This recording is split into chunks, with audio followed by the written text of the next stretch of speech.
with the shoulder. What? Yeah, you can feel it crack. Okay, lay your hands on the shoulder and command the bones to go in place. Okay, command the bones to go into place and line up. Try again. Okay, command the bones to go into place and line up. How do you feel? Whoa. What? Lies. What? Try again. Did something happen? It doesn't do it. It's done. I didn't do anything. I'm so confused. We've just been talking a little bit about how in the Bible Jesus would lay hands on people like that and they would be healed.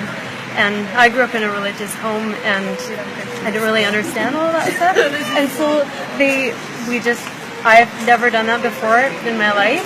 So I thought I'll never know unless I do that. Yeah. And I love that. That's so cool. That's just really awesome.